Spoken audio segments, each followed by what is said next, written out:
TRS నుంచి అధికార కాంగ్రెస్లో చేరిన పార్టీ ఫిరాయింపు ఎమ్మెల్యేల గుండెల్లో రైళ్లు పరిగెడుతున్నాయా? జంప్ జిలానీలపై అనర్హత వేటు వేయాలని కారు పార్టీ సుప్రీంకోర్టు తలుపు తట్టడంతో ఏ క్షణం ఏం జరుగుతుందో అనే టెన్షన్లో ఉన్నారా?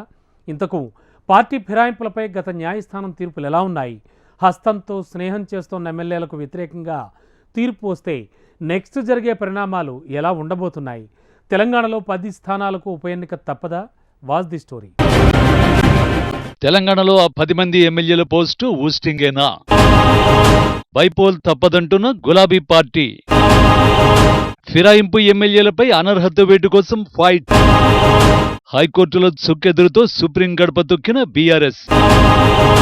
ఎమ్మెల్యేల ఫిరాయింపుపై సుప్రీం తీర్పు ఎలా ఉండబోతోంది? కండువా మార్చిన ఎమ్మెల్యేలపై అనర్హత వేటు తప్పదా?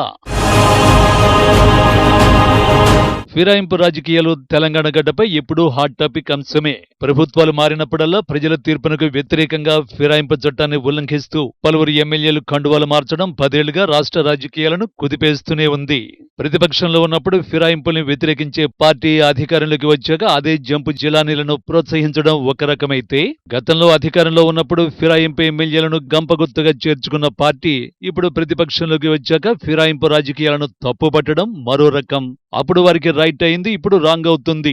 మరొకరికి అప్పుడు రాంగ్ అయింది, ఇప్పుడు రైట్ అవుతోంది. ఇలా రాజకీయ అవసరాల కోసం ఇటు పార్టీలు అటు ఎమ్మెల్యేల గోడదూకుడు పాలిటిక్స్ రాష్ట్ర రాజకీయాల్లో హీట్ పుట్టిస్తున్నాయి.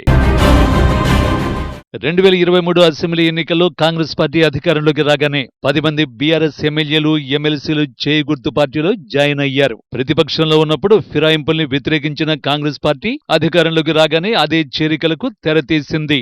10 ఏళ్లు అధికారంలో ఉన్నప్పుడు ఫిరాయింపులకు గేట్లెత్తిన బీఆర్ఎస్ ఇప్పుడు తన పార్టీ ఎమ్మెల్యేలు మారడాన్ని తీవ్రంగా తట్టుకోలేక కోర్టుల చుట్టూ తిరుగుతోంది. కారు పార్టీ గుర్తుపై పోటీ చేసి గెలిచిన ఎమ్మెల్యేలు కడియం శ్రీహరి, కాళే యాదయ్య, అరికెపూడి గాంధీ, ప్రకాష్ గౌడ్, పోచారం శ్రీనివాస్ రెడ్డి, బండ్ల కృష్ణమోహన్ రెడ్డి, దానం నాగేందర్, తెల్లం వెంకట్రావు, సంజయ్ కుమార్, గూడెం మహిపాల్ రెడ్డితో పాటు ఎమ్మెల్సీలు భానుప్రసాద్, సారయ్య, దండే విఠల్, ఎంఎస్ ప్రభాకర్, యగ్గె మల్లేశం, బుగ్గారపు దయానందులు బీఆర్ఎస్ నుండి కాంగ్రెస్ పార్టీలో జాయిన్ అయ్యారు. చట్టాన్ని ఉల్లంఘించి పార్టీ మారిన వీరిపై అనర్హత వేటు వేయాలని బీఆర్ఎస్ గట్టిగానే న్యాయస్థానంలో పోరాడుతోంది.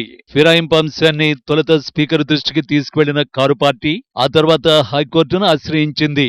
ఆ పిటిషన్లను విచారించిన న్యాయస్థానం అనర్హత అంశాన్ని స్పీకర్ నిర్ణయానికి వదిలేయడంతో బీఆర్ఎస్ కు అక్కడ చుక్కెదురైంది. పార్టీ మారిన ఎమ్మెల్యేల అనర్హతపై పట్టుదలతో ఉన్న గులాబీ పార్టీ హైకోర్టు తీర్పును సవాల్ చేస్తూ సుప్రీం తలుపు తట్టింది. ఈ అంశంలోనూ 2 పిటిషన్లు వేసింది. 7 ఎమ్మెల్యేల ఫిరాయింపుపై రిట్ పిటిషన్, మరో 3 ఎమ్మెల్యేలపై ఎస్ఎల్పీ పిటిషన్ వేసింది. సుప్రీంకోర్టులో తాడోపేడో తేల్చుకోవాలని చూస్తోంది. అసలు ఫిరాయింపులకు తెరతీసిందే బీఆర్ఎస్ పార్టీ అని కాంగ్రెస్ నేతలు అంటుంటే, తాము 1/3తో రాజ్యాంగబద్ధంగా ఎల్పీలను విలీనం చేసుకున్నాం తప్ప చట్టాన్ని ఎక్కడా ఉల్లంఘించలేదంటూ హస్తం నేతల విమర్శలను తిప్పికొట్టే ప్రయత్నం చేస్తోంది. ఆస్తులను కాపాడుకోవడానికే ప్రలోభాలకు తలొగ్గి బీఆర్ఎస్ లో గెలిచిన ఎమ్మెల్యేలు పార్టీ మారారని గులాబీ సైన్యం ఎదురుదాడి చేస్తోంది. అయితే కాంగ్రెస్ కూడా తొలుత బీఆర్ఎస్ ఎల్పీని విలీనం చేసుకునేందుకు శతవిధాల ట్రై చేసినా అది సాధ్యం కాలేదు. ఇదిలా ఉంటే ఇప్పుడు మారిన ఎమ్మెల్యేలు సైతం ఎటూ తేల్చుకోలేకపోతున్నారట. సుప్రీం నిర్ణయంతో తమపై అనర్హత వేటు తప్పదా అని గుండెల్లో రైళ్లు పరిగెడుతున్నాయట. పార్టీ ఫిరాయింపులపై బీఆర్ఎస్ నేతలు కోర్టుకు వెళ్లిన నాటి నుంచి పార్టీ మారిన ఎమ్మెల్యేల స్వరం మారిందట. కాంగ్రెస్ పార్టీలో జాయిన్ అయితే అయ్యారు కానీ కొందరు పార్టీ మారేమని చెప్పుకోవడానికి కూడా వెనకడుగు వేశారు. కొద్ది రోజులు తమ మెడలో ఉన్నది దేవుడి కండువా అని, మరికొద్ది రోజులు అభివృద్ధిలో భాగంగా సీఎంను కలిశామని చెప్పుకున్నారు. ఫిరాయింపులపై 4 వారాల్లో స్పీకర్ ఏదో ఓ నిర్ణయం తీసుకోవాలని మొదట కోర్టు వెల్లడించింది. ఆ తర్వాత కోర్టు స్పీకర్దే అంతిమ నిర్ణయమని ప్రకటించింది. దాంతో ఫిరాయింపుదారులు కొంత ఊపిరి పీల్చుకున్నారు. బీఆర్ఎస్ నుండి కాంగ్రెస్ లో చేరిన ఫిరాయింపు ఎమ్మెల్యేలపై సుప్రీంకోర్టులో బీఆర్ఎస్ పిటిషన్ కీలకమైన అంశంగా మారింది. ఇదే అంశంపై గత సుప్రీంకోర్టు తీర్పు ఎలా ఉంది అని ఆరా తీస్తున్నారు.